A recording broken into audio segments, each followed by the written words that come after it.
నమస్తే అండి. బీసీ మహిళా విద్యావంతురాలు అయినటువంటి విశాఖ మేయర్ని దించేందుకు ఏపీలో అధికారంలో ఉన్నటువంటి కూటమి ప్రభుత్వం వేగంగా పావులు కదుపుతోంది. మున్సిపాలిటీ చట్టం సవరించిన తర్వాత మేయర్ మీద అవిశ్వాసం పెట్టడానికి 4 ఏళ్ల సమయం అవసరం పడుతుంది. ఆ గడువు మార్చి 18తో ముగుస్తోంది.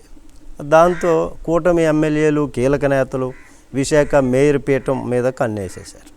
2021లో మేయర్గా బీసీ మహిళ విశాఖ జిల్లాలో బలమైనటువంటి సామాజిక వర్గానికి చెందినటువంటి హరి వెంకట కుమారిని వైసీపీ ఎంపిక చేసి బాధ్యతలు అప్పగించింది. ఆమె 4 ఏళ్ళు కాలం సమర్థవంతంగా పనిచేశారు. దాదాపు 2 దశాబ్దాల తర్వాత బీసీ మహిళకు ఈ పీఠం దక్కింది.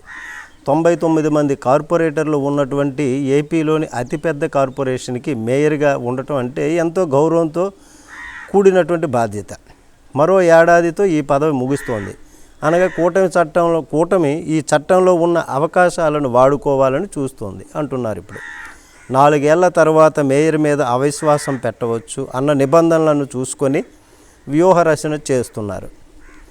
అయితే బీసీ బలమైన సామాజిక వర్గానికి చెందిన మహిళా మేయర్కి అన్యాయం చేయొద్దని విశాఖకు చెందినటువంటి యాదవ సామాజిక వర్గం ఇప్పటికే కూటమిని కోరింది. అయితే విశాఖలో అత్యధిక సంఖ్యలో ఉన్న తమకు ఈ గౌరవాన్ని లేకుండా చేయొద్దని, అలా చేస్తే పరిణామాలు తీవ్రంగా ఉంటాయని హెచ్చరించింది.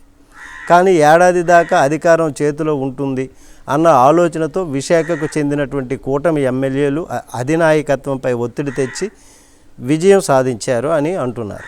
దాంతో విశాఖ మేయర్ మీద అవిశ్వాస తీర్మానం పెట్టడానికి రంగం సిద్ధం చేస్తున్నారు. 1-2 రోజులలో తీర్మానం కలెక్టర్కి ఇస్తే ఆ మీదట ఒక రోజు నిర్ణయించి కార్పొరేషన్ మీటింగ్ ఏర్పాటు చేస్తారు. అయితే కార్పొరేషన్లో ప్రస్తుత బలాబలాలు చూస్తే ఎక్స్ అఫిషియో మెంబర్స్తో కలుపుకొని మెజారిటీ సాధించేసింది కూటమి. వైసీపీ నుంచి అనేక మందిని కూటమి వైపు తిప్పుకున్నారు. దాంతో విశాఖ మేయర్ పీఠం టీడీపీ కూటమికి దక్కబోతోంది అంటున్నారు. కానీ బీసీ మహిళకు తీవ్ర అన్యాయం చేస్తున్నారు. ఇట్లాగా ఈ తీవ్ర పరిణామాలను వైసీపీ నుంచి నిరసనలు వ్యక్తం చేస్తున్నారు. దీనికి సంబంధించి నమస్తే.